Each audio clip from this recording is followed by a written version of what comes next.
Hi everyone, I'm Dr. Nikki Kamkar. I'm a postdoctoral researcher at McGill University in Montreal, Quebec, Canada.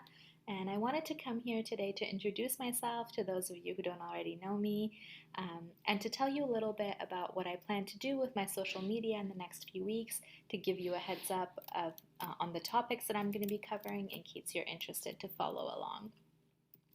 So as I mentioned, I'm Nikki Kamkar. I finished my PhD at Western University in London, Ontario, under the supervision of Dr. J. Bruce Morton. And the title of my thesis was Early Experience and the Functional Calibration of the Stress Response Systems. Broadly, my research interest was in whether adversities and stressful life experiences in childhood and adolescence have an enduring effect or leave a lasting imprint on the brain and on behavior. To address this question, I used a variety of techniques, including meta-analysis and review, but I also conducted an empirical study. So in my empirical study, I invited 9 to 12-year-old children into the lab, and I wanted to know whether children who had experienced more moderate adversities, so things like moving around a lot, being raised in a household with low SES, if they differed in any meaningful way from kids who had experienced less of those moderate adversities.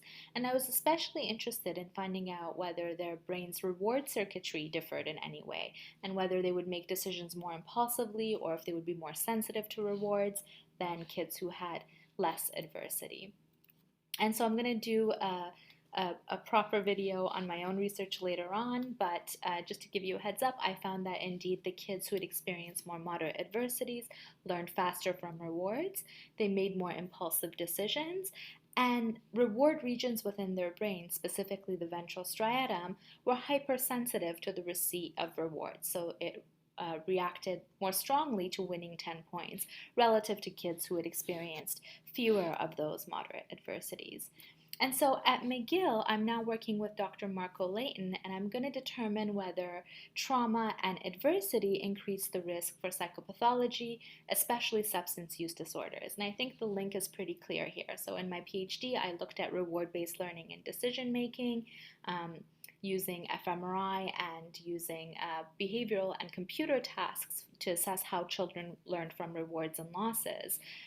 But in my postdoc, I'm going to be doing something similar, but using a bit different techniques. So here I'm going to be asking late adolescents and early adults to come into the lab. I'm going to look at both moderate adversity and also severe trauma, so things like rape, physical assault. And instead of MRI, I'm going to use PET imaging. I'm going to do a PET scan. And this is because PET imaging can more directly probe dopamine function.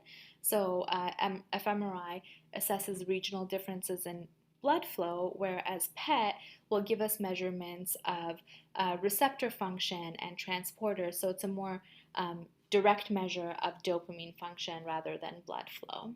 And again, instead of reward-based learning and decision-making using computer tasks, I'm going to be looking at substance use disorders and other psychopathologies.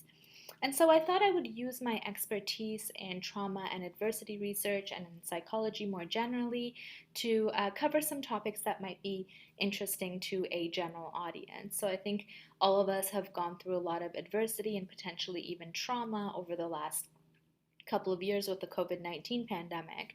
And so I think this might be a topic that would be interesting to a lot of people. I'm going to cover how trauma and adversity increase risk for mental health disorders. I'm also going to cover how trauma and adversity increase risk for other diseases like cardiovascular disease and cancer.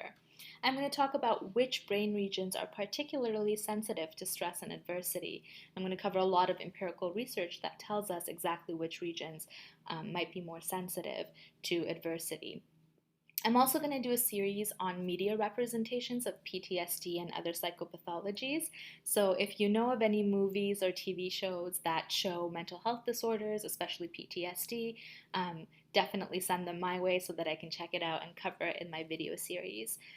I'm also going to talk about whether we can undo any of this damage. So how can we foster resilience? Is there anything we can do? And on a related topic, I'm going to talk about post-traumatic growth and how some individuals seem to potentially grow after experiencing traumatic events. I'm also going to cover a few topics not directly related to my research, so I'll talk about issues that women in STEM fields may face. This is because I was one of three co founders of the Western Women in Neuroscience group, so alongside doctors Jessica Grahn and Emily Nichols, we discussed a lot about what issues women in STEM and women in academia more generally may face. We covered a lot of literature on that I might share with you. I'll also be happy to answer any questions that anyone might have about academia, grad school, psychology programs, especially my own personal experience with grad school and academia. So I hope these topics are interesting to you. Please let me know if there's anything else that you'd like me to cover that might relate to trauma and adversity research or even psychology more broadly. I'd be happy to include it in my videos. Thank you for watching. Bye-bye.